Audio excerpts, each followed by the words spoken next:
Notícias de Carangola e região. Educativa News. Educativa News. Educativa News. Gente, hoje a gente está aqui com a Ellen Queiroz. Hoje é o dia do poeta, então nada mais justo do que a gente ter uma professora, uma poeta aqui entre nós. Tudo bem, Ellen? Bom dia. Bom dia, Maíra. Muito obrigada por me convidar para celebrar esse dia aqui com vocês e eu poder falar para minha cidade querida. É um prazer levar a minha poesia à minha cidade e levar a minha cidade por onde eu levo a poesia. Olha, gente, ela já começa já botando o poeta para jogo, ao lado dela. Poesia sim, poesia na veia. Não tem como, né? Já é natural, já vem de você. Esses dias eu até vi, né, que foi o dia dos professores e vi nas suas redes sociais você contando um pouquinho desse seu início, né, na carreira de professora. Já vem há décadas sendo professora e também já lançou livros. Conta aí um pouquinho mais sobre essa sua história, desde o início até hoje em dia, né? Que você mora no Rio de Janeiro, já lançou livros, já participou de festivais literários. Conta aí pro pessoal. Nossa, é um prazer poder falar um pouco disso, porque no dia 15 de outubro eu escrevi um pouco sobre essa minha trajetória, né, como professora, porque é uma mescla, né? A Ellen professora, a Ellen poeta, é um amálgama, né? É uma pessoa só com algumas faces, né? Uma delas muito forte na educação, a outra muito forte na literatura. Eu sou professora de história também, e na verdade tudo isso se mescla, né? Sim. E eu comecei a dar aula com 15 anos. Eu era uma menina, eu tinha apenas 15 anos, em 1987. Eu comecei a dar aula na zona rural de Carangola, num lugar chamado Córrego da Mata, da escola Pedro Celestino Milagre. E era tão lindo, porque meus alunos eram apaixonados pela rádio de Carangola. Sério? Eles mandavam cartas, eles escreviam. E aí, uma vez, eu os levei à rádio para conhecer os estúdios da rádio de Carangola. Legal. Eles foram meus alunos há mais de 30 anos, né? 35 anos. Eu sou professora há 35 anos. Comecei como professora alfabetizadora na zona rural de Carangola, como professora da Rede Municipal de Carangola. Depois, aos 20 anos, eu passei num concurso da Prefeitura Municipal de Carangola. Fui dar aula na creche Dr. Fernando Quintão Osken, lá no Triângulo. Beijo. Pessoal do Triângulo, do Córrego da Mata, todo mundo tá reconhecendo você já. Maravilha. Então, eu trabalhei muitos anos ali na creche do Dr. Fernando Quintão Osken, com outras pessoas muito queridas da rede municipal. E depois eu trabalhei em outras escolas municipais na cidade. Se eu fosse citar todas aqui, nossa, várias creches, escola municipal, escola estadual. Tive a minha própria escola, fundei a Escola Oficina de Saber, que hoje é da TUT do Marcelo. Dei aula no estadual, dei aula na creche do Coroado, na creche da Lacerdina. Trabalhei na Secretaria Municipal de Educação, trabalhei no Museu de Carangola. Então, assim, durante 17 anos eu trabalhei em muitos territórios aí. Trabalhei na escola normal, enfim, exerci o meu ofício de professora durante muitos anos aí. Já estou há 18, quase 19 anos aqui no Rio, quase 20 anos aqui no Rio. Então é muito tempo, né? Muito. E lancei meus 2 primeiros livros, poesia, eu lancei ainda morando em Carangola. A Carne das Palavras, são poemas e contos. É um livro que muitas pessoas ainda lembram dele, mas eu acabo divulgando pouco, porque eu não tenho mais exemplares para vender. E A Carne das Palavras e Poesia de Arame. foram lançados quando eu ainda vivia em Carangola. O Poesia de Arame, que era só poemas, Sim. eu lancei no último ano que eu morei em Carangola, que foi 2003. Depois, Vício de Tatuar Papiro, eu já publiquei morando aqui no Rio. E depois Silêncio Lâmina, Bordado de Pirilampos, que é um infantil, foi prêmio FIP de literatura. E Silêncio Lâmina, que é o mais recente, eu lancei já morando aqui no Rio, mas eu sempre lanço primeiro em Carangola. A minha estreia de qualquer livro é sempre em Carangola. Principalmente desse último aí, eu lembro de você lançando aqui. Era até na época a Casa da Vila, né, que existia. E já a Casa da Vila até já combinava muito, né, com uma áurea assim literária da coisa, né, musical. Totalmente. Desde que a Luana Lima fundou a Casa da Vila, na época eu estava morando em Barcelona, fazendo a parte do meu doutorado lá, eu fiquei enlouquecida, porque Luana é minha sobrinha do coração, minha amiga, né? A mãe dela é muito minha amiga. E eu escrevi para ela, eu quero lançar livro aí. Foi incrível, porque aí veio o Bordado de Pirilampos, logo que eu voltei da Espanha, eu lancei o Bordado de Pirilampos, que é o meu único livro infantil publicado até então. E isso em 2016, dezembro de 2016. Foi incrível, foi uma receptividade imensa. Eu sou muito feliz quando lanço o livro em Carangola, porque os meus amigos, as pessoas queridas, meus amigos e minhas amigas prestigiam muito a minha poesia, o meu trabalho. E aí, em 2018, foi quando você me entrevistou, né? Foi até um bate-papo muito, muito legal, eu adoro. E você você já tem previsão aí de um próximo livro, até para lançar aqui em Carangola também, né? Matar a saudade do povo de um lançamento? Sempre, pois é, matar a saudade de um lançamento, porque eu continuo indo aí, mesmo sem lançar livros, eu tô sempre passeando por aí, né, para ver a família, ver os amigos, minha cidade, né, meu útero. Verdade. Pode falar. Eu neste momento, assim, a pandemia, né, eu acho que ela impôs um ritmo novo à vida de muita gente, né, óbvio que é uma ruptura histórica, isso que a gente está vivendo, que a gente ainda está vivendo, né, e aí logo naquele início, eu pelo menos fiquei trancada 4 meses, assim, mesmo, e eu achava que fosse conseguir escrever muito, né, já que estávamos trancados em casa. E é estranho, porque foi tantos sentimentos estranhos, complexos, né? Todos nós vivenciamos. E o trabalho da escola online também é extremamente extenuante. Então, eu escrevi menos do que eu imaginava. Mas escrevi poemas, escrevi crônicas.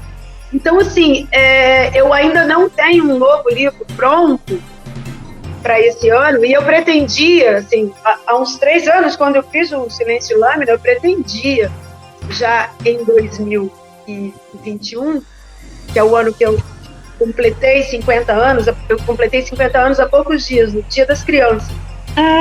Parabéns atrasado, gente. Não, parabéns é sempre em dia, nunca é atrasado, né? Todo desejo bom é sempre em dia. Então eu queria ter lançado um novo livro para celebrar os meus 50 anos, mas não ficou pronto. Eu tenho coisas escritas, tenho escrito coisas novas, mas ainda não tenho um livro compilado, porque a edição de um livro é uma coisa muito trabalhosa, né? Exige muita imersão, muita dedicação, e eu faço 8.000 coisas ao mesmo tempo agora, né? Eu dou aula em muitas escolas, eu tenho mais de 200 alunos e alunas, então eu tenho que conciliar esse meu trabalho como professora de história e é curioso que muita gente acha que eu sou professora de língua portuguesa e literatura, mas eu sou professora de história. E atuo também na área de formação de cursos de literatura, porque o meu mestrado e meu doutorado é na área de linguagem e literatura. Mas eu atuo como professora de história, então eu tenho que dividir o meu tempo, né, de escritora com o tempo da professora. E quem é professor, quem é professora sabe o quanto a gente se dedica, né, ao nosso trabalho. Mas eu espero que em 2022, quando eu fizer 5.1, já tenha um livro novo editado, porque aí tem todo o processo, porque ele está sendo escrito, mas aí tem o processo de ser editado, né, de ser todo trabalhado na editora. Então sempre uma alegria gestar um livro novo e ele está a caminho. Pode contar com isso. Então já fica marcado aí, viu, pessoal? Ano que vem coisa por aí. E você também tem muitas participações aí pela Flip, né? Que é o Festival Literário Internacional que tem em Paraty.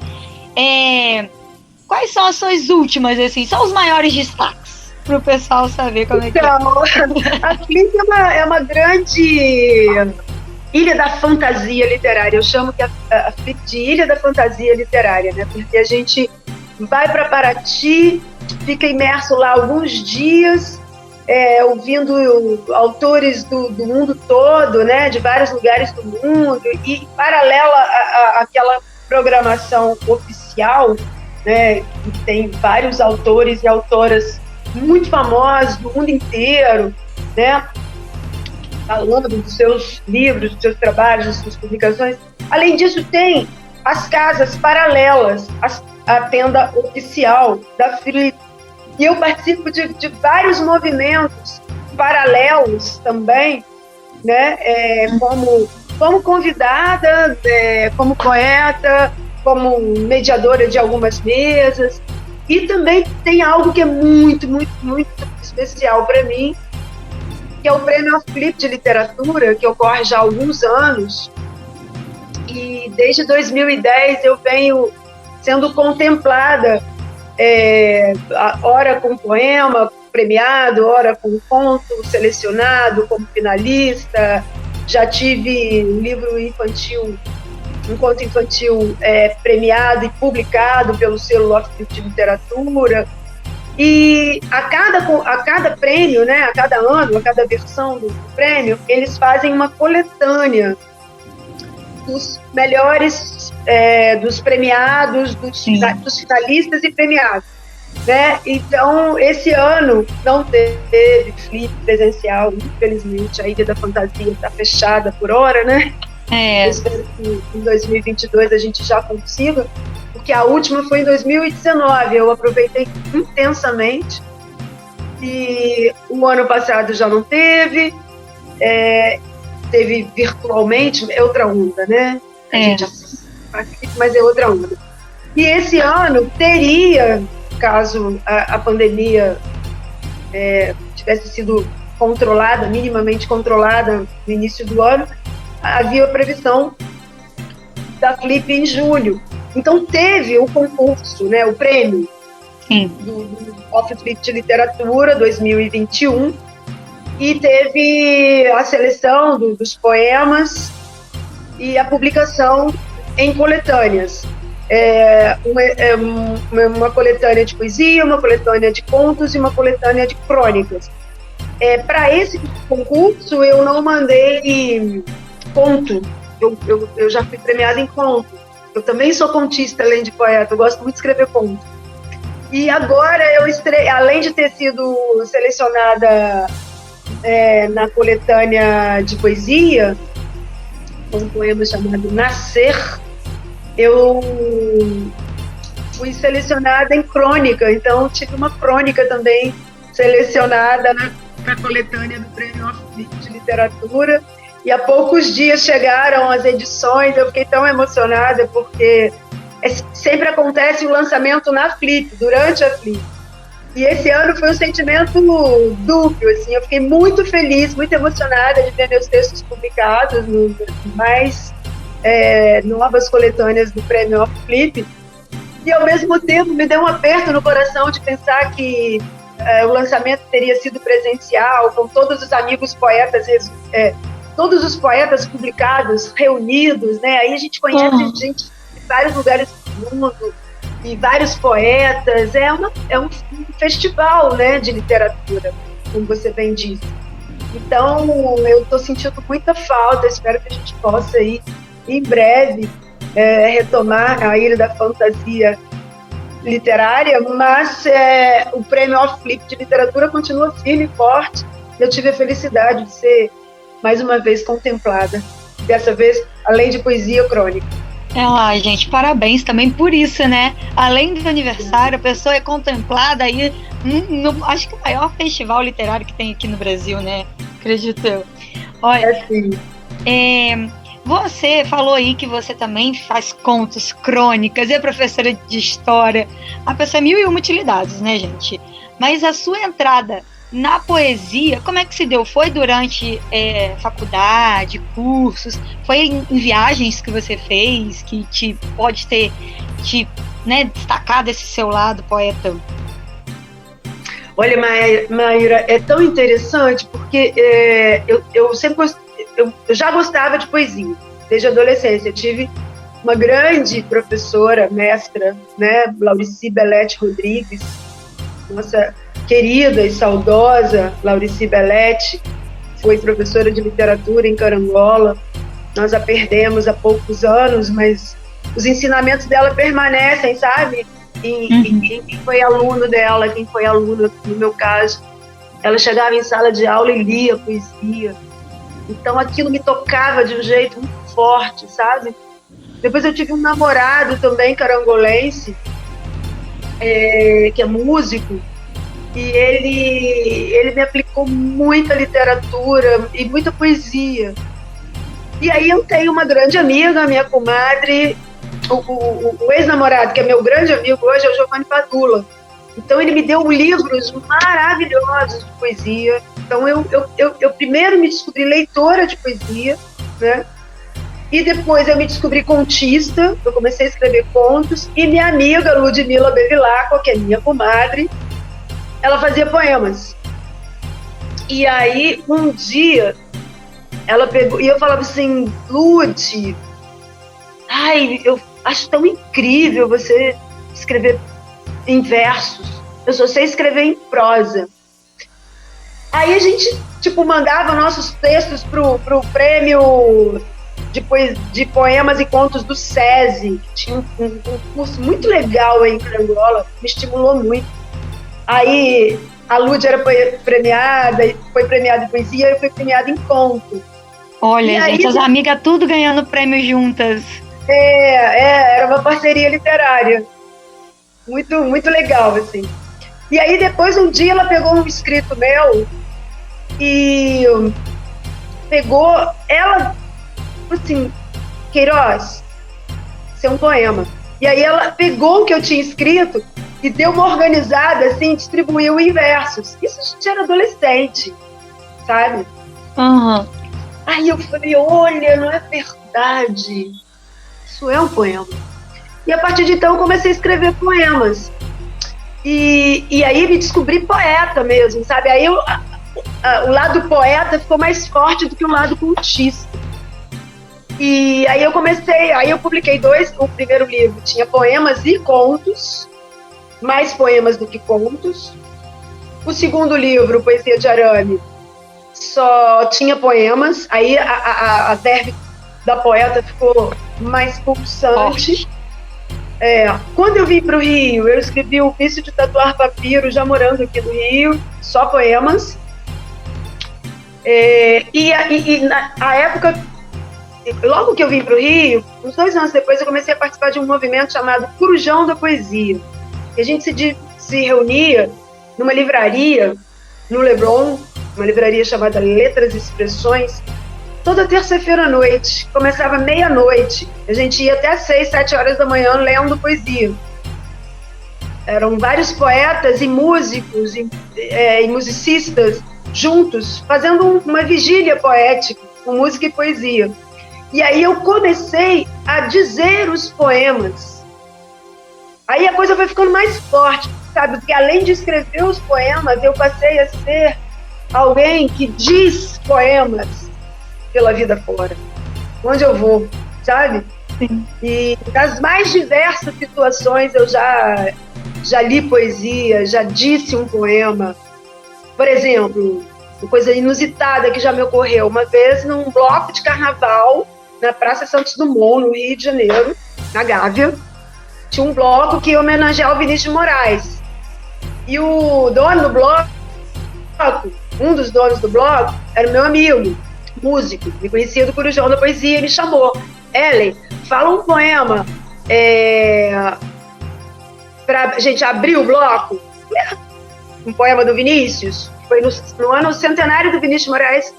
E, aliás, ontem, dia 19 de outubro, foi dia de Vinícius de Moraes, né? Aniversário de Vinícius de Moraes. E olha, gente. E aí, eu subi no trio elétrico e tava rolando mó esquenta, mó samba, sabe? E mó samba enredo, e todo mundo no fervo, assim. Aí, deu um break do sambão, e aí ia começar a música do bloco. E aí ia rolar homenagem ao Vinícius de Moraes. E aí me chamaram, eu subi no trio elétrico e falei um poema de Vinícius de Moraes. A Praça Santos Dumont lotada, aquele fervo de carnaval, e todo mundo fez silêncio para ouvir o poema do Vinícius, que por acaso foi dito por mim. Foi uma das maiores emoções. Assim, eu já tive muitas emoções via poesia. Eu já vivi muitas emoções na vida, mas via poesia imensas, intensas. Mas carnaval, o povo fazer silêncio, realmente deve ser uma emoção incrível, hein? Não, foi incrível, foi incrível. Uma outra vez que me marcou muito também, eu estava em João Pessoa, uns anos atrás. A minha irmã morava lá, era aniversário da minha irmã.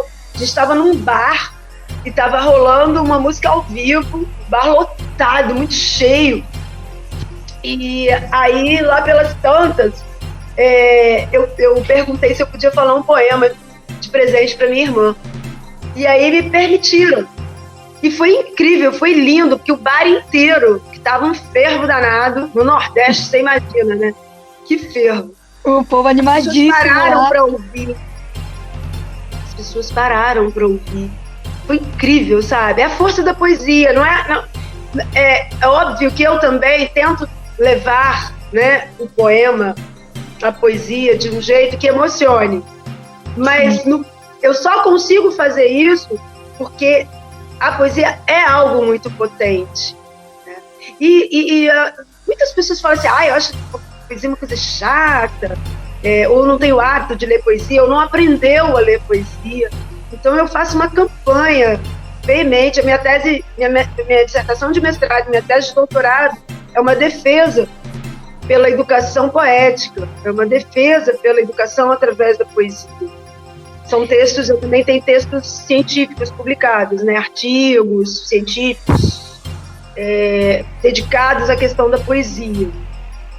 O que você acha, então, assim, que está faltando no Brasil, ou na educação brasileira, mais especificamente, para incentivar esses jovens a consumirem poesia, né, fazerem poesia também, a começarem a se entusiasmar com esse universo? Pergunta ótima. Obrigada. Seguinte, eu acho algumas coisas. Eu acho que políticas públicas, né,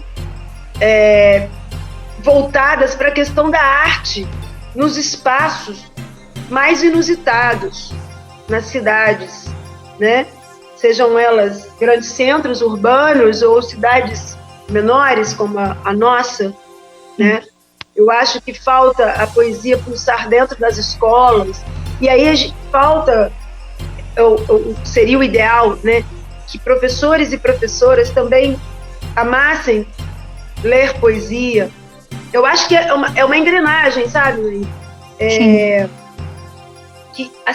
Que os professores e as professoras se tornem leitores, eles precisam ter essa formação.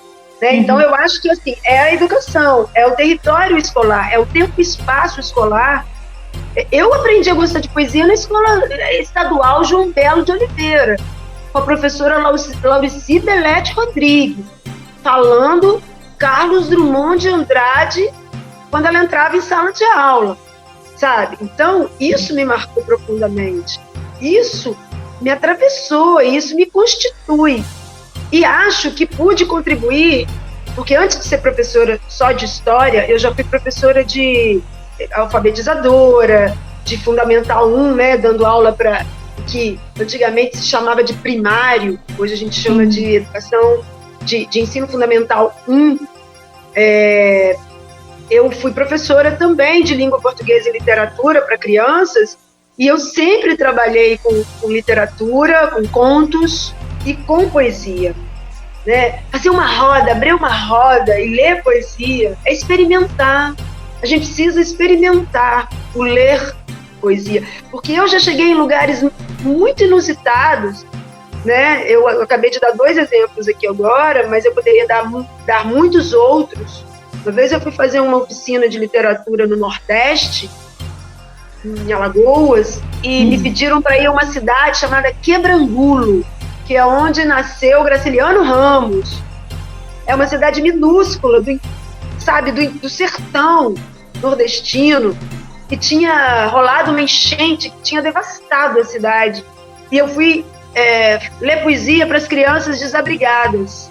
Eu cheguei lá com uma malinha de livros e eu li alguns contos para eles, que eles adoraram, e depois comecei a ler poesia. No final, todo mundo estava assim, me pedindo, me ensina. Ele não sabia ler, ele falava assim, me ensina poesia. Aí eu lia o poema para aquela criança, a criança decorava na segunda leitura que eu fazia. Nossa. E daí a pouco compartilhava o poema de cor. Sabe assim, mágicas? Eu já vi mágicas acontecerem por meio da poesia. A poesia é um instrumento, uma grande aliada, sabe?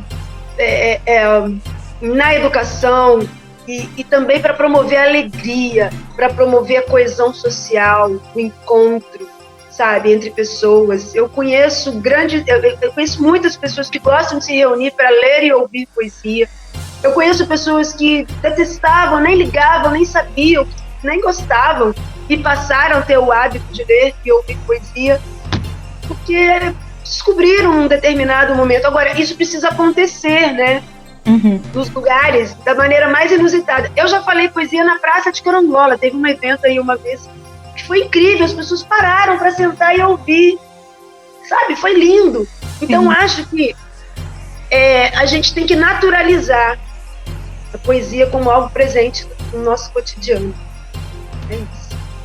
É uma dica. Aí eu já vou pro meu lado, que eu gosto muito de música, de falar sobre música. Acho que tudo quando envolve essas coisas traz um interesse a mais, né? Que nem agora eu tava lembrando do texto, né, do Amor é Prosa, Sexo é Poesia, do Arnaldo Jabbour, que virou até música depois na voz da Rita Lee. Tem também projetos que eu já vi da professora Ludmila Bevilacqua, né, que você citou, sua amiga. Ela já pediu pro pessoal que estuda, né, no cursinho dela, no contexto, declamar músicas. Então tudo isso, quando envolve, é uma forma de você aprender formas textuais diferentes, né, formas textuais que não são aquele romance que normalmente a gente lê até mesmo para vestibular, às vezes, né, que a gente está mais acostumado. Então são outros tipos de texto que você pode ir pegando gosto, sendo feito de formas diferentes, né? Com certeza, porque a música, ela é irmã da poesia. A poesia mora dentro da canção. Né? O Vinícius de Moraes, antes de ser compositor e poeta, como não dizer que as canções de Carlinhos Brau não são poemas? Né? Então, assim, eu acho que você deu uma ótima sugestão, e minha amiga Ludmila Bevilacqua não faz isso por acaso, porque ela sabe do poder, né, dessa irmandade entre música e poesia, e do poder que a palavra cantada e falada tem em nossas vidas. Eu acho que a gente pode experimentar, a gente pode começar com as canções lidas como poemas, para a gente poder mergulhar nos poemas, porque há diferença entre letra de música e poesia, e poema, letra de música e poema, porque a poesia é a beleza, né, da composição, que pode estar tanto na canção, na letra da canção, quanto nas estrofes de um poema. Mas o poema, ele tem uma arquitetura própria. É engraçado porque alguns amigos meus músicos me pedem, posso musicar um poema seu? Pode, fica à vontade. Aí quando eles vão musicar, eles encontram dificuldade, porque a divisão arquitetônica dos versos, ela é diferente. Sim. E aí tem um amigo meu que é de Carangola, João Francisco Neves, que fez os frevos, os famosos frevos do Taquenguenta. Quem curtiu muito o Taquenguenta sabe que eu tô falando, né, galera? O carnaval de novo na... parando aí, né? Pois é, Taquenguenta na praça. E o João Francisco, ano passado, logo no início da pandemia, me convidou para fazer parceria com ele, com uma outra amiga minha, a Elaine Azevedo, que já tinha feito umas canções com ele, de carnaval, umas 2, eu acho. Aí eu acabei fazendo uma letra, 2, eu fiz uma, fizemos nós 3, eu, João Francisco e Elaine Azevedo, e depois eu musiquei, eu coloquei letra numa música. É diferente de fazer o poema, sabe? Uhum. Você tem que colocar dentro do encaixe da canção. Eu não sei, para mim é diferente, mas é igualmente poético, né? Tanto compor um poema quanto compor uma canção. Eu tenho mais habilidade com poema. Então, olha, para terminar a nossa entrevista, eu queria 2 coisas de você. Queria que você declamasse um poema da sua escolha aí, o seu preferido, ou talvez o último que você tenha ganhado aí, prêmios na Flip, e também dar uma dica de livros de poesia para o pessoal aí de casa que gostou da entrevista, ficou interessado em ler mais sobre o assunto. Então, nós teríamos muitas dicas de poesia. Eu gosto muito de um livro do Paulo Leminski chamado Toda Poesia. Ele tem uma capa laranja e tem o bigodão do Paulo Leminski. Sim, acho que essa capa é famosa, né? Essa capa é famosa, é bem emblemática. Assim, é o bigode do Leminski e é uma capa laranja. O Toda Poesia que reúne a obra dele. Eu gosto muito, acho o Leminski um poeta brasileiro muito, muito marcante, assim, ele agrada a moçada, é o tipo do poeta que agrada a moçada, sabe? Sim. Então, quando eu faço trabalho com jovens, eu gosto muito de ler Paulo Leminski, então fica a dica de Toda a Poesia, Paulo Leminski. Depois a gente vai colocar nas nossas redes sociais para o pessoal também, que pode ter perdido aí o nome do livro, e depois a gente coloca lá para vocês terem aí o acesso para, se quiser comprar, relembrar o nome do livro, que tipo de conteúdo que tem lá dentro. Ótimo.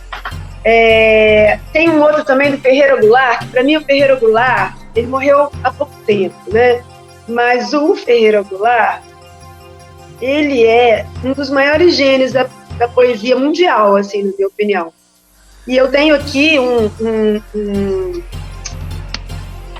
uma edição, um exemplar autografado por ele.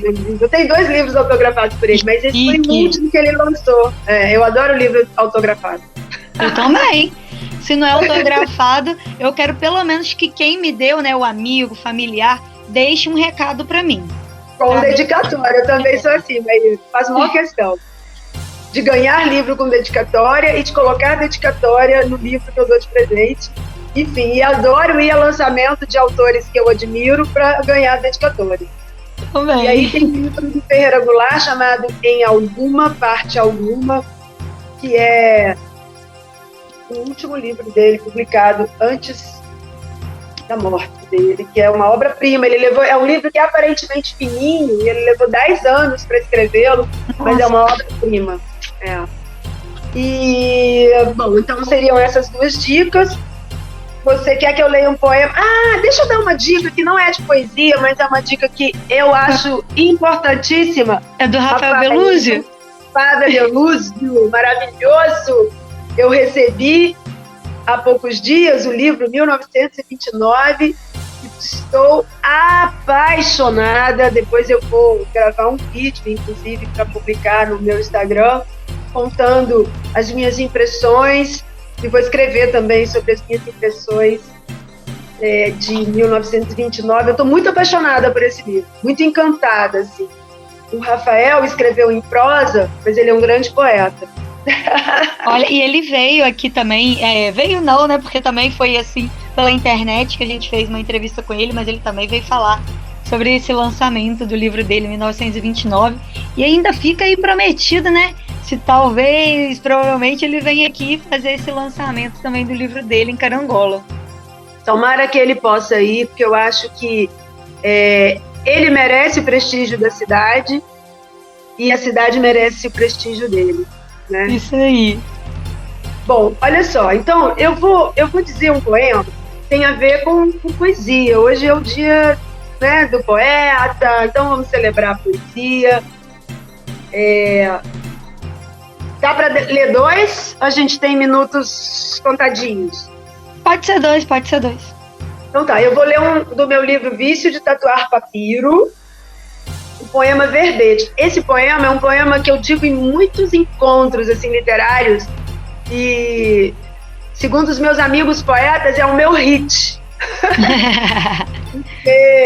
É muito interessante esse movimento do qual eu fazia parte, do qual faz parte o Corujão da Poesia, que um monte de gente reunida assim para falar poesia, e quando eu li esse poema, os poetas vibravam muito. Então, um poema, eu acho que eu escolheria para dizer aqui. Chama-se Verbete.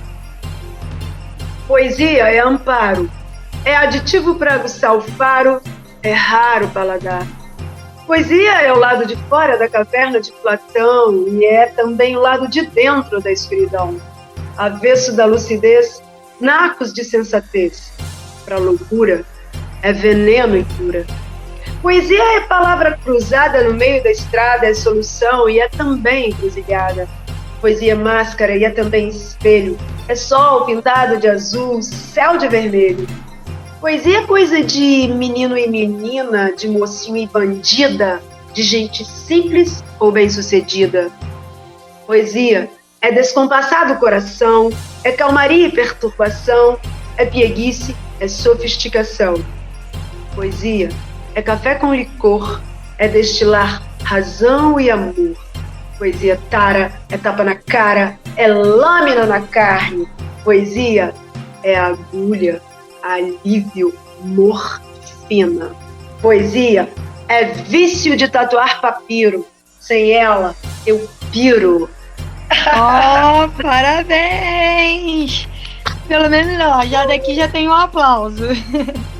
Que delícia! Espero que os ouvintes tenham gostado. E eu vou encerrar, então, com um poema mais curtinho do meu livro mais recente, que é o livro Silêncio Lâmina. E logo no início, o primeiro poema chama-se Vício. Olha, o livro anterior é Vício de Tatuar Papiro. Aí esse poema é vício. As pessoas falam assim, ela é viciada mesmo em poesia, né? Mas é isso. Eu sou dependente de poesia para viver. Vício. Gosto de pauta para escrever poemas. Gosto de linhas para caminhar no fio dúbio do verso. Gosto de folhas para grafar meu gesto, equilibrar tropeços, publicar protestos. Gosto de caderno, bloco de anotações, rascunho, resto de qualquer papel ou tela virtual para traçar meu império, arriscar meu destino, desenhar meu vício, exercer meu ofício, a palavra. Salve a palavra, galera. Salve! Nossa, aqui, ó, muito obrigada. E se tem uma coisa que eu já vi em vídeos seus, né, e que eu acho muito gostoso de ver, de ouvir, é você declamando um poema. Eu sempre acho que você tá ali sentindo o poema. Sabe quando aquele cantor tá cantando a música e sentindo a música? É você com os poemas. É impressionante. Ai, que delícia. E é assim mesmo, sabia? O poema, enquanto eu digo o poema, ele percorre todo o meu corpo para chegar na minha voz. E ele alimenta meu espírito. E eu espero alimentar as pessoas que me ouvem. Conte comigo sempre para dizer poemas por aí. Ah, muito obrigada pela sua participação, ainda mais no dia de hoje, né? E depois, já relembrando aí pro pessoal, que vai estar nas nossas redes sociais, as dicas de livro que ela deu aqui, todos os 3 a gente vai colocar lá para vocês lembrarem, né? E quem quiser comprar, quem quiser dar uma lida por aí, a gente coloca lá a dica. Obrigada, Ellen. Parabéns pelo seu dia também, né? Muito obrigada, querida. Posso divulgar meu Instagram para os amigos e amigas que ainda não me seguem poderem seguir? Com certeza. Ellen Queiroz. Então vamos lá. Ellen Queiroz Poesia, tudo junto. Ellen com H, Queiroz com Z. Fácil de me encontrar lá no Instagram. E sempre que puderem, deem um like, façam um comentário nos poemas. Eu também sempre indico livros, não só de poesia, mas livros que eu tenho lido, que eu gosto. E é sempre um prazer poder compartilhar desejos e experiências literárias. Então tá, Ellen, obrigada, viu? Um beijão. E o pessoal fica aí atento nas redes sociais para seguir a Ellen também. E vamos lá, gente. Até amanhã para vocês. Um beijão. Obrigada, um beijo! Notícias de Carangola e região. Educativa News. Educativa News. Educativa News. Educativa News.